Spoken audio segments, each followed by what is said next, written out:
Hey guys, what's up? Scotchduck here once again. Right, haven't done one of these in a while, and they're super fun to do. So, top 20 PlayStation 2 games. Yeah. I don't think I probably said this on camera or on the channel at all, but the PS2 is probably my second favourite console of all time behind the Dreamcast, you know?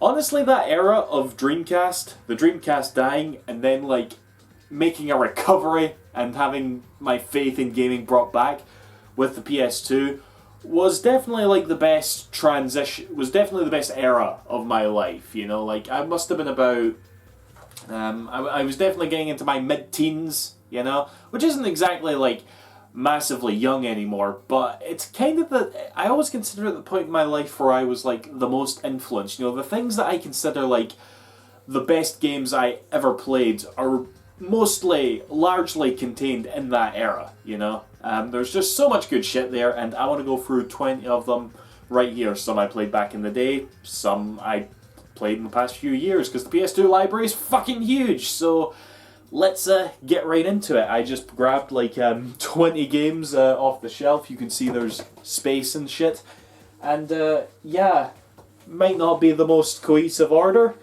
but fuck it, that's the point about these lists, you know? You just, you put them out there, and then the next day you watch it, and you're like, I should have put that on the list. But fuck it. Right. This first one, this is actually a bit weird to kick this off, because I'd imagine this would be a lot higher, normally, on a list, if either that or it's not there at all. Persona 4. Now, I'm doing one game per franchise here, and there's some Shin Megami Tensei games on the PS2 that I've really enjoyed, mainly the Digital Devil Saga games. Those are wonderful. But this is the best one on the PS2 for certain. I think Persona 5 is the best Shin Megami Tensei game, period. I really love Persona 5. But this is kind of a close second. And it was really weird because I remember I put 60 hours into this version right here. A friend of mine got me it for my birthday. And I stopped playing it because there was a boss later in the game that was too fucking hard, and I just went in a massive huff and no, I'm not playing this game. And it wasn't until a couple of years ago, in fact, that I played the game on the PS Vita. They came out with Persona 4 Golden, that I actually fucking beat the game. And to those of you who've played it, there's a big spoiler at the end of this game where it reveals you know, the big plot twist. I managed to go years, over a decade, almost over a decade I should say, of this game being out without being spoiled by it, which is pretty impressive, honestly. And yeah, that's kind of a little achievement of mine. So yeah, again, I'd imagine it'd be a lot higher on most other people's. I'm just not the biggest Persona fan. Obviously I like it, otherwise it wouldn't be on the list. And something is rattling about in here. What the? Bit of plastic in here or something? I don't know. And holy shit, it actually comes with the soundtrack CD. Remember when games used to do that? Anyway, Persona 4, number 20. There, I suppose. Okay, next up. Now, this was one of the very first PS2 games I ever saw. It was a sequel to a game that I enjoyed immensely on the Dreamcast, so it was a nice little transition, as you know. Soul Reaver 2. Now, I remember playing this game and being you know, it's funny, the intro cutscene I could probably recite completely, because you weren't allowed to skip it. It was also in a demo. You know, you play Soul Reaver 2, the demo, because I had the demo back in the day, and you had to watch the cutscene on that as well, and you couldn't fucking skip it. It was absolutely murder. But, when you finally got past that, you were playing, it was a lot of fun. It was definitely more linear, more streamlined, I guess, than the first game. A little bit less open. Nosgoth was kind of just this one line all the way to the end, honestly. But it had an amazing story. I loved that to death. The puzzles were brilliant. It had dungeons, which I guess technically the first game had as well, but here they were kind of more, yeah, this is a dungeon, get the item and beat the boss and shit, you know? And it was really good like that. I enjoyed it so much. And I'll always hold that Raziel here is one of my favourite game characters of all time. I don't even know what it is. He's just an angsty guy out for revenge, but something about his design is so kick-ass to me that I just love it. So yeah, Soul Reaver 2 for definite. Lots of good early memories with that one. Speaking of early memories, well, to be fair, I did play this back when I was a teenager, but it took me a while to get round to it. Devil May Cry, the first one. A lot of people would probably say Devil May Cry 3 was the better game. I think this one's the best, okay? I don't know why, it was just like... I don't know. I probably should say more, but no, this one's my favourite. Sorry. Yeah. Right, next one is... Right. See, I was a bit like... This is interesting here, because this right here is Timesplitters Future Perfect. Effectively, Timesplitters 3.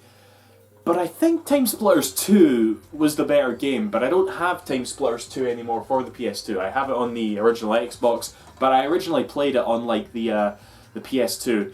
I have such, like, horrible memories of, like, buying a PlayStation 2 multi-tap and, like, asking anybody I could to, like, come over and play, to basically utilize it, because I bought this multi-tap and it was like, no, come play, let's play 4-player games, what have you got? I've got Timesplitters, what the fuck is Timesplitters? And sometimes they would come and play, and I don't think they would like to admit how much fun they were having, because it was, like, total loads of fun, Timesplitters 2. By the time this game came out, it still had, like, the 4-player, you know, death battle shit, but it also had the online. And I wasn't really that fussed about, like, getting people together to play multiplayer when this came out, but I did go online with it. I remember playing this online quite a bit. And, you know, this might be the better game, honestly, but I just kind of have more memories of 2, so I'm gonna say 2, even though this is what I got here, so, yeah. Next is number 16. Now, this is one that I played, like, just a few years ago, and I'm actually surprised as to how much I enjoyed it, and I have, like, a little way of, like, experiencing this game, if you will. This right here is Shinobi, a sort of, like, re-release, well, remake of the classic Shinobi for the Sega Mega Drive, well, the series in general, really. And, yeah, it's like... Putting it over Devil May Cry might be a bit, like, blasphemous to most, because I think Devil May Cry kind of ushered in this whole era of, like, action beat-em-up, almost. You know, like, games like Ninja Gaiden and God of War and, I guess, Onimusha as well. That might have came first, I'm not sure. You know, they all kind of took cues from Devil May Cry, and that's what it was like. But this game wasn't around, at least it wasn't in development at the time Devil May Cry was out, so it kind of... It's in its own little era, and to be honest, and I'm pretty sure this was the case, I'm pretty sure I remember reading it, it's really a Dreamcast game. You know, you play this game, it's very simplistic gameplay and graphics, infuriating difficulty though, that definitely has to be said. All feels very Dreamcast, you know, it doesn't feel like it's a game that belongs on the PS2, so I kind of have that mindset when I play it, and I think that's why I enjoy it so much. Pretty weird that it's on my top 20 PS2 games of all time with that sort of description, but still, yeah, very good game. I've not played the sequel, Nightshade. I've got it up there somewhere. I heard that one's a lot worse. I mean, this game already has like a decent amount of like people that don't like it. I'm just not one of them of this game, so yeah. Shinobi. Right, next up, even weirder with this one actually. Okay, we're on number 15. I kind of bash this game a lot, actually. Or at least when I talk about the series that it's from, I bash it a lot. Yakuza 2, okay. Do I even have to, like, reiterate that I love Yakuza? How many times do I do that in every video? Quite a bit. But one thing I also always say is that I'm not really that big a fan of 1 and 2. I feel like 1 and 2 kind of, like, started things off a bit slow. It wasn't until Yakuza 3 where I really started loving it. I don't know what it is they did. I don't necessarily think it was because of the hardware changes, but it was like, it really kicked off, at least for me, with Yakuza 3. And Yakuza 1 in particular is probably like, I don't even want to play for Yakuza Kiwami on the PS4 because I really don't want to sit through the story of Yakuza 1 again. I really didn't like it. And this one, gameplay-wise, I think I remember it being a little bit weaker, actually. I remember some really frustrating boss fights, but content-wise and the overall story was probably, like, better, you know? It was probably more in line. This is closer to what I perceive to be current Yakuza quality than the first one was. So despite all that, like, I'm only being negative because I'm just holding it up to a series that is honestly, as far as franchises go, in my top 10. So it's going to come off as a little bit more negative than that, but it is still fairly high up in my PS2 list. So yeah, and I am looking forward to Yakuza Kiwami 2 when that comes out. So yeah, that was number 15. Number 14, we are cheating once again actually, because this is a PS2 game, but I've never played it on the PS2. It's Tales of the Abyss. Easily my favourite Tales game. A good couple of years ago, I definitely, actually more than a couple of years ago, like 4 or 5 years ago, I was definitely like on a Tales high, you know, I was playing like all the games, I was obsessed with them, I was like, I need every game that I can play, and I want to play them now, and any game that was like coming out of Japan, I was always anticipating them and buying them day one and loving them. I'm definitely burnt out on Tales. I am burnt out like fuck on Tales, you know, I don't know when the next one's coming out. The current one out is Tales of Vesperia. Played it for like an hour, could not give a fuck, okay? And you know what? That Tales phase, it was all thanks to this. This is by far my favourite Tales game. I just fell in love with like every one of these arseholes on the cover, you know, just playing through the game. On the 3DS, it was a very early 3DS game actually, because we didn't actually get this on the PS2 over here. This is an American version, but I had to get it on the PS2, and I do want to play through it again on the PS2 because of how much I loved it. But yeah. Not quite as into Tales as I used to be, but this still stands as one of my absolute favourite RPGs ever, quite frankly. Not my favourite on the PS2, we're going to get into that a bit more, but yeah, Tales of the Abyss for definite. It probably should be a bit higher really, but I guess I kind of like attribute my decline interest in the Tales series as a whole. That kind of affects the position, but whatever. Still number 14, respectable. So number 13 is, now this is, oh fuck, we got a Game Station sticker on here. I bought this for $3.99. I bought it for $3.99 because I remember I traded in my original copy years ago, but I bought it again because this is really one of my favourite games, and it's one of those games that I don't think it gets talked about how amazing it is. Probably because of the franchise that it belongs to, but fuck me, I love this game. Tony Hawk's Underground. This is the best Tony Hawk's game, okay? I didn't really like start playing Tony Hawk until like Tony Hawk's 4? Yeah, 4. I got that for the PS2. And I don't know what it was, I fucking fell in love. I remember my brother would always play Tony Hawk on PlayStation. And I never liked Tony Hawk on the PlayStation. I tried to go back to play it on the PlayStation, couldn't like it for the life of me, you know? But something about when they brought it over to like GameCube, Xbox, PS2, it was so much better, and this was the best one. Okay, 4 was amazing. I think I did play a little bit of 3, but I didn't get too far into it really. By the time Tony Hawk's Underground 2 came out, that was when I was just like thinking, okay, this is starting to get dumb, you know? This was like, you know, they were just like adding like they were overcomplicating the skating system, the combo system and all that, but this is where it was just right, I think, like the ability to jump off of your board and like extend your combos that way. Not to mention all the like levels and the actual story mode, which is surprisingly good, you know? Not to mention, I remember like I was like going online with this a lot because it was one of the very few games on the PS2 I even gave a shit about playing online, and wonderful memories of that. But yeah, seriously, this game's really good. Great value right here. Thank you, Game Station. I miss you, by the way. Okay. Anyway, next is, this is number 12, yes. And yet another game that is on this list, but I didn't play it on the fucking PS2. I played it on the Wii. Okami.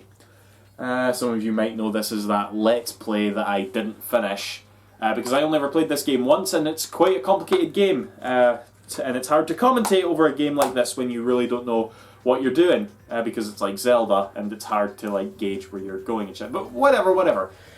When I did play this on the Wii though, I fucking loved it. You know, like this game definitely has a big following. Okay, so there's not too much for me to say. It's just one of those games that speaks for itself. It's coming out again on the PS4, I believe, and Steam. So I'll probably pick it up on there and like give it another shot for definite, you know. I do want to play it through on the PS2 at least once. Hopefully this PlayStation 2, this new version that they're coming out with for the PC and all that, hopefully they keep the credits song in there, because that song is fucking beautiful. So, yeah. Okami, PS2, class. Right, I keep losing count. Okay, we're on number 11. Right, number 11. Okay, this is where we're getting quite interesting, because I was talking about before, I can only pick like one game per franchise when I'm doing this, you know, and yeah, as a result, a lot of games got cut. But for number 11, we have Sly III. What's the subtitle for this one? Honor Among Thieves. Okay. I totally just realised that that's the subtitle to Uncharted 2. Why did I just realise that suddenly? I think the subtitles are different in America or whatever, but yeah. This was definitely my favourite Sly game. I have a weird history with Sly, actually, because I remember getting the first one on the PS2, beating it really quickly. The first Sly game on the PS2 is a very simple game. It's pretty much just like Crash Bandicoot in that levels are very linear and you've got like an overworld connecting them and stuff. Very fun though, very fun. But I remember trading it in fairly soon. And Sly 2, I've always had a bit of a F with Sly 2. I don't know what it was. I never liked the sort of like open world. It's not really open world, but the sort of like all the missions take place in the HUD. I always remember finding that not fun to get from point A to point B in Sly 2. Which is very weird because, like, I played through it again. It was actually on the PS3 Sly Trilogy. And I thought, okay, Sly 2's alright. Sly 2 is alright, I like it. But then I went on to this one and fucking loved it. It's more or less the same from what you got from fucking Sly 2. But I just remember having much more of a blast with it. Okay? I loved, like, every one of the characters who you met through the story and stuff, you know? I loved the... It actually made me laugh the most. Like, that's the thing that actually sticks out the most, is the fact that the game is so much more funny, okay?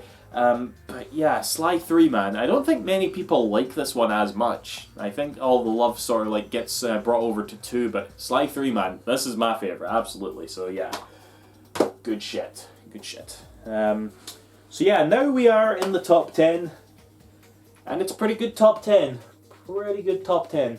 I'm just like looking at it right now and thinking to myself, is this really it? Do I want to rearrange them? But I'll keep it this as is. Just know that pretty much all of these games are fucking brilliant. I adore them to death. Let's go. Yeah, again, it just feels weird that this is number 10. This should be higher. They all should be higher. Silent Hill 2. Over the years, I've definitely like drifted away from Silent Hill 3 being my favourite, because I always used to say, when folk would ask me, what's your favourite Silent Hill? I would always go 3. I think 3 is excellent. I adore 3, you know, but as time's going by, I'm beginning to appreciate the sort of like themes and all that from Silent Hill 2, you know. I love it for the same reasons like everybody else loves it. The story is absolutely wonderful and it's just a classic survival horror game. Konami, fuck you, you know. It's like, but yeah, it's Silent Hill 2, and this is the very kick-ass like special edition that we got here in Europe. Actually, I think that do the cards? Yes, no, oh shit! It came with like 4 sort of art cards, but they're not here anymore. No, I'm wrong. It came with like a sticker and you could collect 4 of them if I'm remembering this correctly. And I actually had this game a couple of times. I traded it in once and bought it again, and I got like a new sticker, and I had the sticker sticked somewhere on a piece of furniture. I can't remember. I think it was like a chest of drawers that I don't own anymore, but yeah, that's that was a thing also. So but Silent Hill 2, that's number 10. Okay. Again, I'm just like, you know, it's funny. That was a survival horror, and this is an RPG. The next one on the pile is another survival horror, and under that is another RPG. So it's like, and I think they're yeah, they're the only ones of that kind to go, basically. So, yeah, you're about to see like my basically my two favorite horror games and my two favorite RPGs on the system. But RPG number 1, Dragon Quest VIII. This was the one that like put me in my current Dragon Quest hype, you know. And if I was to do this list like 3-4 years ago, Tales of the Abyss would probably be up here. Mind you, this isn't even the highest one. Oh, this isn't the highest RPG. Again, I'm doubting it. But yeah, I'm still in a sort of Dragon Quest high. I love this franchise, really fell in love with it. Played this 80-hour game, nae bother. Went on to Dragon Quest 4, nae bother. Went on to Dragon Quest 5. It dragged on a wee bit. I was beginning to burn myself out, but I got through it. Excellent. Dragon Quest 6. I don't like that game. I don't know why, I just don't. But yeah, that's where my Dragon Quest sort of well, I played a bunch of the side games, but yeah, this one still remains my big favourite. By level 5, excellent like effort from them. It's just the best one. Okay, I have it on the 3DS as well, but I've not really sat down to properly play it again because it's an 80 fucking hour game. You know, it's a big game. But yeah, Dragon Quest VIII, fucking excellent game. What can I say? Okay, next up we have oh my god, I remember these stickers. Fucking cash converters. Your stickers were shite. Project Zero. This was again another game. I traded in a lot of games when I was younger. Quite bad of me actually. Like a lot of my all-time favourite games, I just traded them in after a while when I thought I was done with the PS2. And rebought a lot of them over the years, and I got Project Zero here for £3. This, you know, to be honest, Project Zero 2 is probably the better game. But I have the Xbox version of that now, and the like Wii remake that Nintendo released only in Europe and Japan, funnily enough, a few years ago. And yeah, that's definitely the better game. I'm just popping this up here basically is to represent the Project Zero franchise as a whole, and for those of you who haven't clocked onto it yet, it's Fatal Frame in America. I always hate having to clarify that, but yeah, I love the Project Zero series. I have 3, that one's alright. I played a fan translation of 4, that was excellent, and 5 on the Wii U is really good too. Not enough people have played it, probably because it was digital only and Nintendo fucked up the release of it, but yeah, fucking scary game for sure, and slightly better. I think I like it slightly more than Silent Hill 2. I hate saying it like that, but yeah, I don't know, something about the camera and the ghosts gets to me more. I guess I just think it's a better game. So yeah. Okay, and now on to what is my favorite RPG on the series: Dark Chronicle or Dark Cloud 2. Fuck me, this game's excellent. You know, I was having doubts there about putting this over Dragon Quest VIII, but now that I got it here in front of me, I'm just like, yeah, this is the best RPG on the PS2, as far as I'm fucking concerned. Level 5, they just had a wonderful run. They only had 4 games in the PS2, but amongst those were this and Dragon Quest VIII. You had the first Dark Cloud, which was pretty good, and you had Rogue Galaxy, which... Actually, I am playing Rogue Galaxy right now. It's literally on pause in the other room, but I was kind of playing it and was just thinking to myself, man, level 5 killed it on the PS2. Man, the PS2 is really good. You know what? I want to do a top 20, and that's literally what this came from. So yeah, you can get this digitally on the PlayStation 4, by the way, and I cannot fucking recommend it enough. I adore this fucking game. Yeah. I'm going to leave it at that because I'll probably go on about it for too long. Okay, now this is number 6. This is a franchise that's very near and dear to me, actually. Which is sad because it's not very near and dear to many other folk. And that is Klaonoa 2, Lunatia's Veil. Yeah. Those of you who aren't familiar with Klaonoa, it's pretty much just a 2D platformer oozing with fucking charm that, like, I'm so, like, into, basically. The first one on the PS1 was excellent. The remake of the first one on the Wii was brilliant, but I think this is the best one. Oh God, I'm just looking at the screenshots. It's like this game.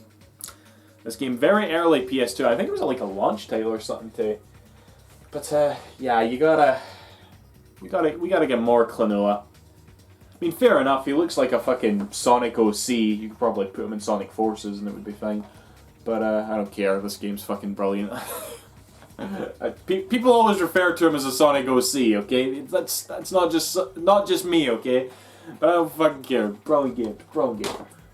Right now, top 5. Oh boy, here we fucking go. Here we fucking go. First up, we're a bit of a controversial pick, actually. I imagine not many people will agree with me on this one, but fuck it, it's my list.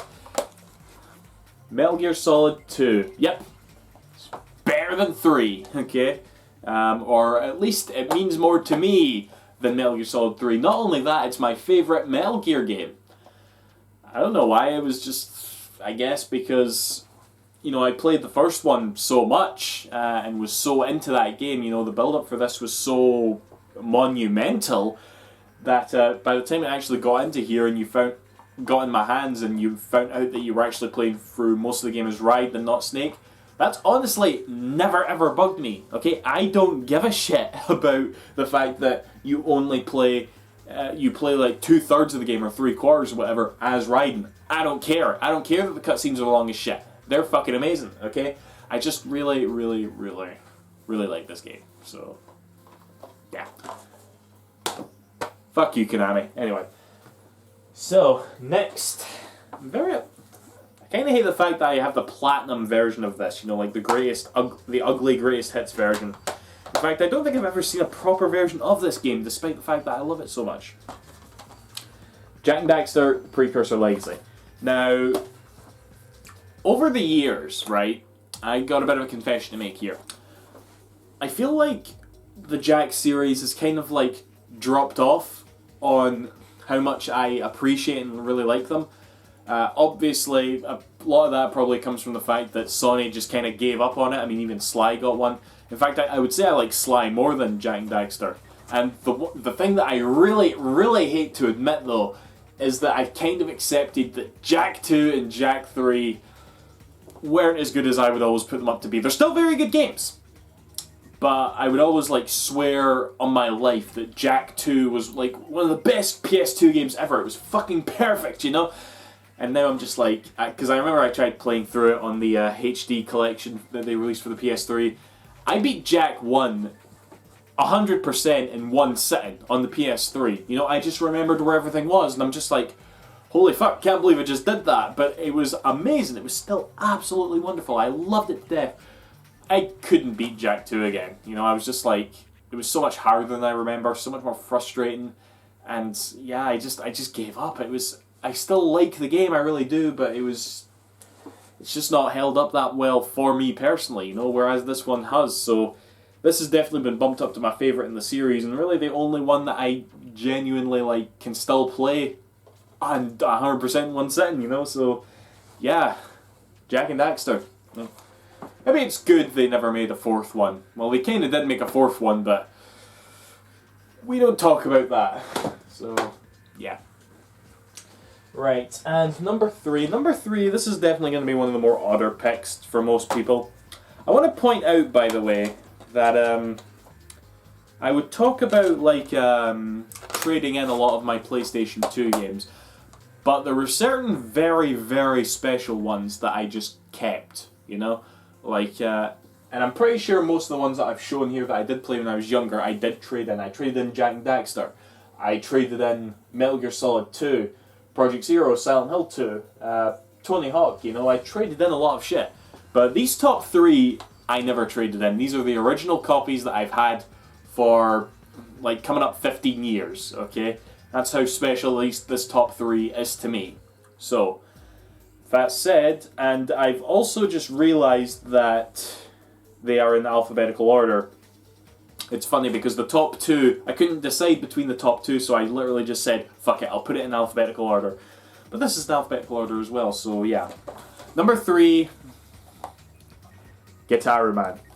I don't think I could probably articulate the depth of my love for this particular game because to a lot of people, it's just like an average rhythm action game from Japan that was released on the PS2. Not very long. It's got, yeah, there's not much to it. But to me, this was like, I used to play guitar back when I first got this game, and like, I don't think I was as into playing guitar as I should have been, but I was fucking into playing this, you know. Guitar Man here, I fucking love him as a character. You know, I'd get a tattoo of him, no joke.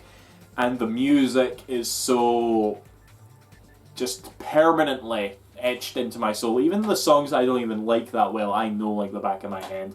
But yeah, it's just so, you know why I know this is like my original copy? Because it's got this like big massive scratch. It's gonna be impossible for you to see that. I know, look, you can see the camera.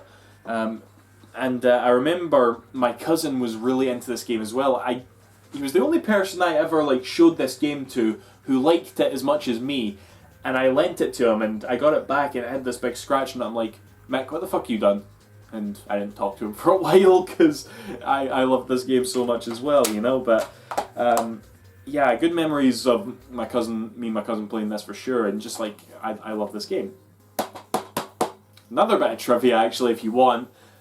I remember when I was like 14 or 15, for my birthday, my dad bought me, because it was released in the same like sort of week, Grand Theft Auto Vice City. I was definitely too young for it, but he bought it for me, okay? And I remember playing Vice City, and I think even back then I was like sort of hipstery, because I remember saying, I don't want Vice City.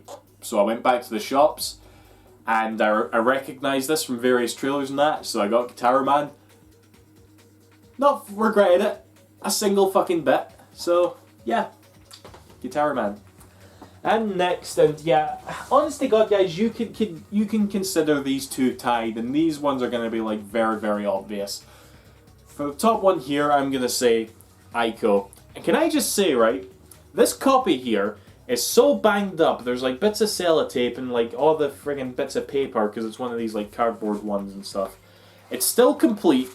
But it's so banged up because I got it second hand at a like it was a video rental store, you know, because I remember I rented this game from like one store and got really far in it, but then like I went to a different one and saw it for sale, so I was like, oh, I'm gonna buy it. So I bought it, continued my save file, and like beat the game in like an hour, because I was just that close to the end. And I remember being peeved at that because the game was over so quickly, but the amount of times I've played through this game is unbelievable. And it's honestly one of those games that, this is going to sound morbid as fuck, but I can count the amount of games on one hand that I think I would like to be buried with.